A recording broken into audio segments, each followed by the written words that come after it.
Well, that was Stephanie by Lindsey Buckingham off the Buckingham Nicks album, which is a fantastic album released in 1973, I think. I got several requests for a tutorial on how to play Stephanie, so I thought I would try to, best I can, share that track with you and at least how I think it was played on the album. So I tried to recreate the track as best I could. First off, on just a few things of how it was recorded. A lot of people think that the actual main guitar was double track, that he played it in unison with himself. And I don't think that's correct. I think that it's how I did it, which is to stereo mic the guitar and then pan one microphone all the way to the left and the other one all the way to the right to give this stereo separation, to have two sources of the guitar coming at you. And then I took one of those tracks and I moved it just a few milliseconds down the timeline. So that puts them just so slightly out of unison so that it sounds like there are two guitars playing when in fact it's just one source. He does double track one other acoustic piece, which you saw in the video, and he also overdubs some electric guitar in the choruses, if you will. So there are those two parts, the overdub of the acoustic guitar is a very simple piece, as you could see from the video. So to start with is the tuning. And this is the tuning that I came up with that I think works best and sounds like the track. So the low string is tuned to C. It might not quite be concert pitch here, but tuned to C. Next string is G. Next string is D, G, B, and D. So the upper part of this is like open G tuning, but the bass is down to C. It's a little out of tune. I'll tune it up when I get the capo on. To play in the pitch of the record requires a capo now on the 7th fret.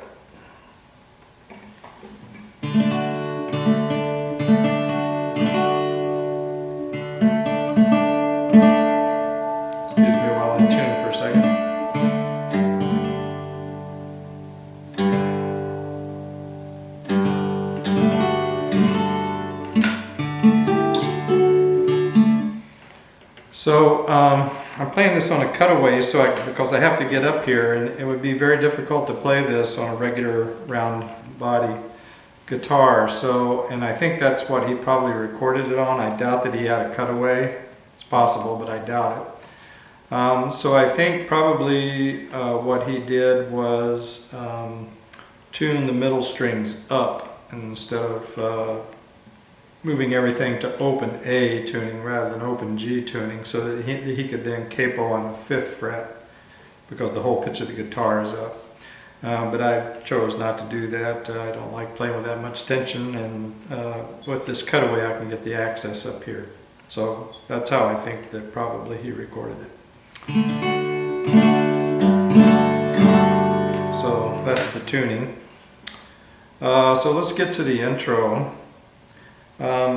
First off, a lot of this is picked with these two fingers. A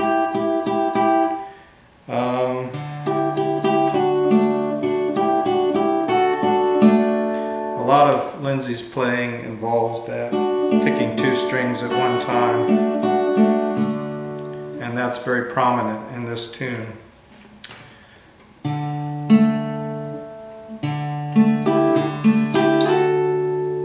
So that's the very opening, and the hard thing to do is to hit the A string and then the next string before you lay into that.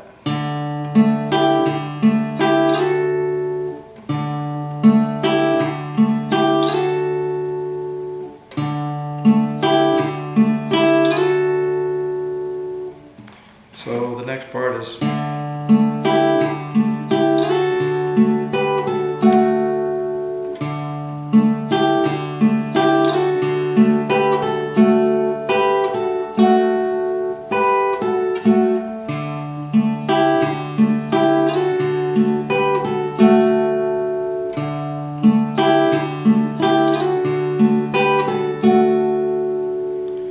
okay, so from there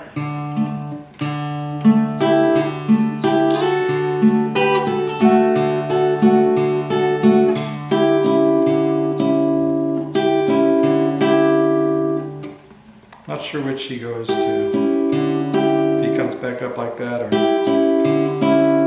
hits the middle strings. I think I come up to those.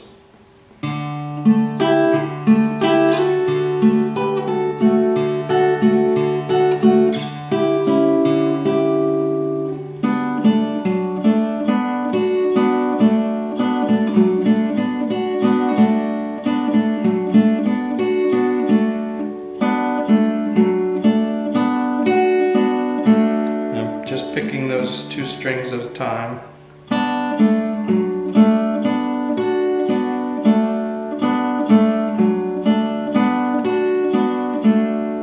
So let's go over that again.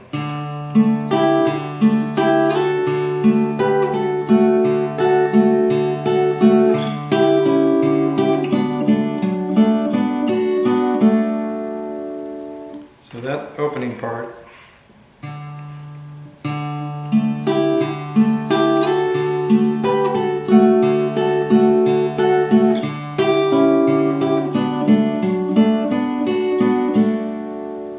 Play it really slow.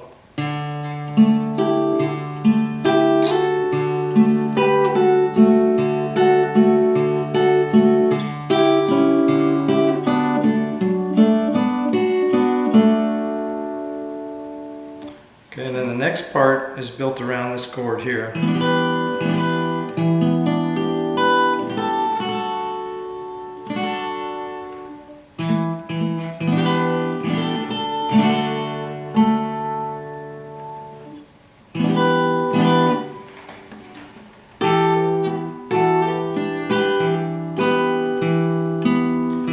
Here the bass starts alternating. It wasn't alternating before, but now here.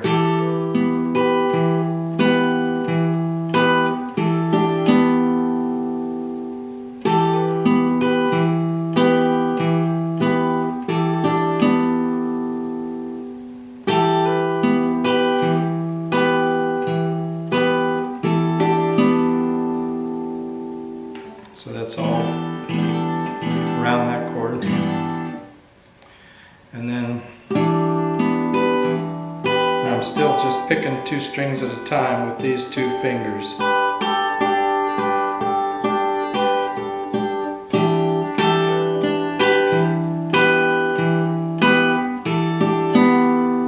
Make sure you get that note in there.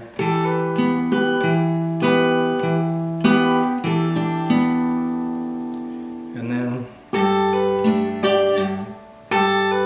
hammer on just that string, bass.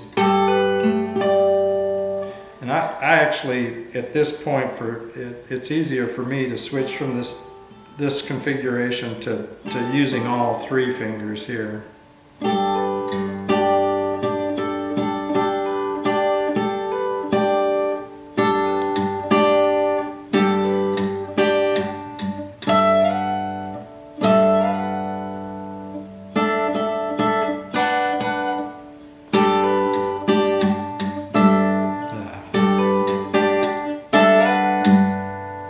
After he slides that up, he hits the bass note again. And I forgot to mention that he does a palm mute through the whole thing, so we need to keep that palm down.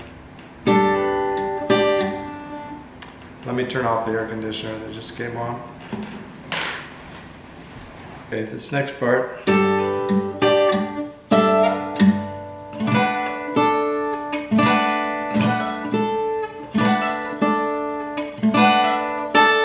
I have a hard time with it. So he's doing a roll of the fingers. I don't know if he starts with the index and goes down to the others, or if he starts with the third finger and goes the other way. I've tried it both ways and I'm not very good at either, really. He does it beautifully on the record. Which, by the way, if you've tried to learn this song from his recent videos, he plays it completely different than it was on the album. And he plays a low part with an overdubbed high part. On the record there are no low parts. And he completely leaves out these rolls with the fingers now when he plays it. So it's completely different. I'm trying to recreate what was on the record. So basically you're trying to focus on these top three treble strings, and you're doing a pull-off of those three notes.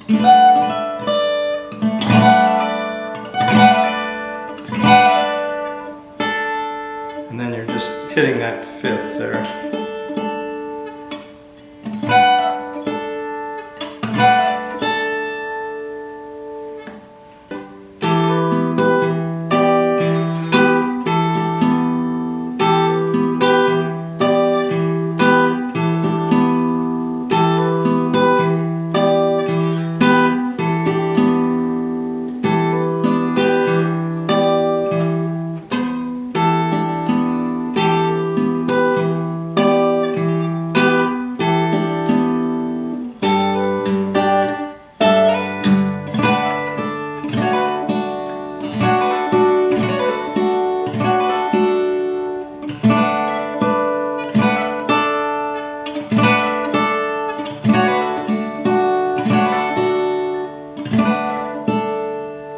So I'm rolling the fingers out and getting these on the way back.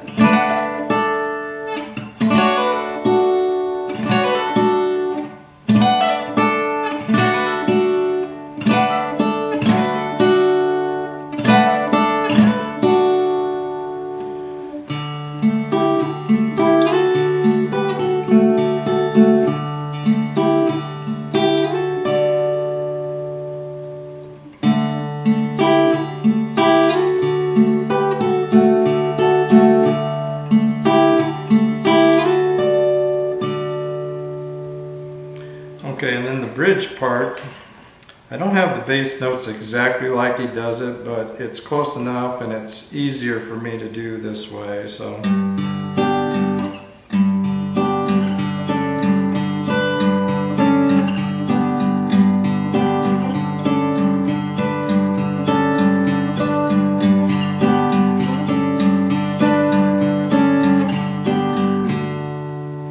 So, it's just these.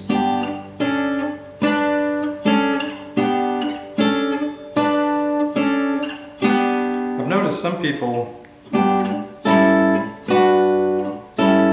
move the whole chord up. That doesn't sound right to me. I think I like better leaving the G string ringing.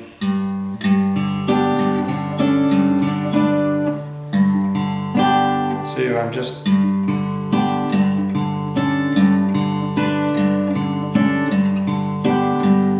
and you gotta double down on the bottom string to get back in the rhythm.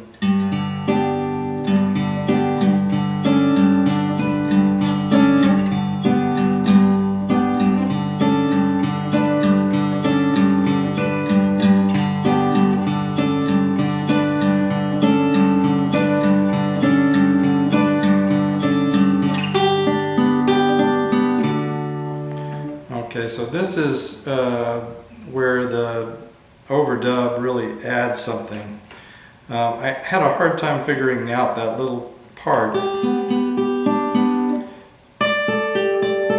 because of the overdub up here. I mean, it's very high sounding, but I kept hearing that note in there, and it was very hard for me to figure out how I could get that in there.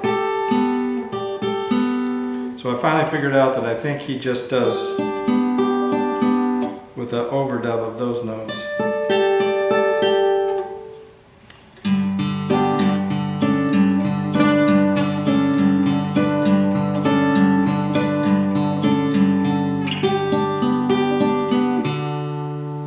And it's back in.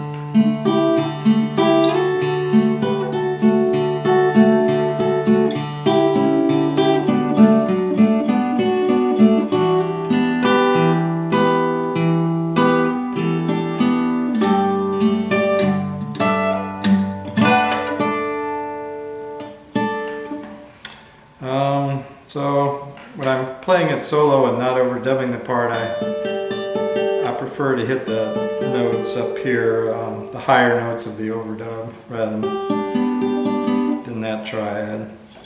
So.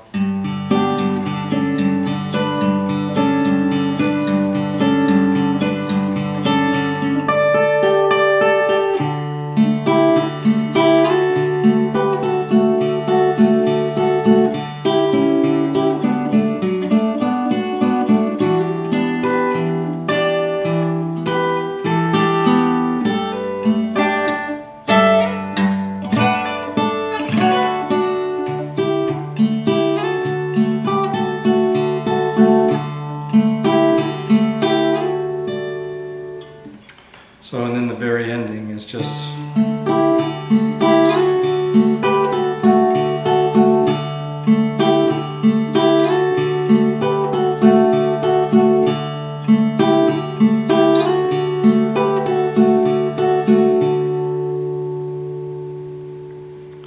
so that's it. If you have any questions, let me know.